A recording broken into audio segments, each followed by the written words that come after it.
Live from the Now Media Newsroom. So this is the new interim leader of the Conservative Party of BC, Trevor Halford. He's calling on David Eby to immediately recall the legislature so that DRIPA can be repealed. What do you think of the chances of that happening? Very, very small, unless there's going to be an election, as it could well occur, and John, the NDP are turfed. We wondered what John Rustad, where he was going to stand. Looks like he's in supporting here, Trevor Halford, because he's retweeted this tweet, added his own thing. The UN Declaration of Rights on Indigenous Peoples is not a policy. It's enforceable in court. Translationary BC law now could be reinterpreted through an unelected UN lens. Let me be clear, this isn't reconciliation. It's the end of a democratic self-government in BC. And this is a Richmond developer has lost its lender and tenant due to the Cowichan ruling, putting over the 40 million project financing at risk.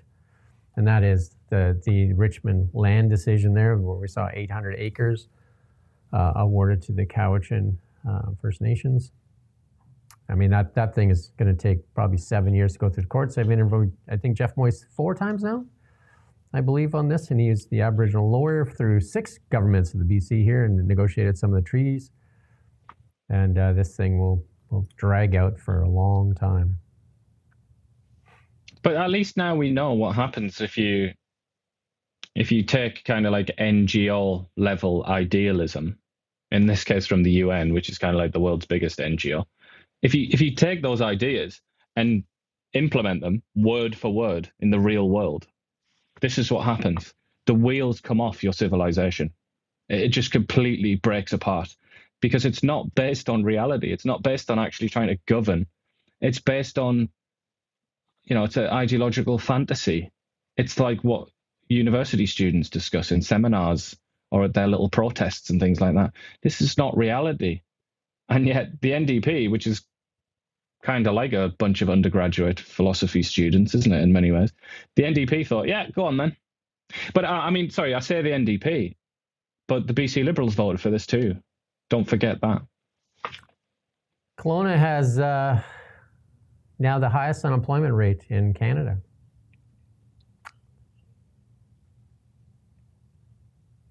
That's not a good number. And then I know a young lady here that used to be easy to get a restaurant job. She tried for like weeks there to get a restaurant job. Can't get one. And she's now looking for a cleaning job. I mean, that's how bad it is getting in BC. BC is getting really tough. Especially when you look at the investment community. Domtar, like I said, just closed that pulp mill, or is closing that pulp mill. There's pulp mill closures, mill closures. I mean, the forestry sector has been decimated over the last few years, all to do with fiber. And David Eby finally can't just strawman Trump. He's finally talking about fiber. Now he's making excuses on the fiber and saying that we can't cut down the old growth. And we're going to try and get some more interviews. So we're going to try and get some interviews in the Domtar community and show you what the effects of when you lose a mill such as Domtar and what that does to a community. We're going to reach out and see what we can get there. We don't just report the news. We live here too. We're your neighbors, bringing you stories that matter to all of us. No government funding, no outside influence. Kelowna Now, local, independent. News you can trust.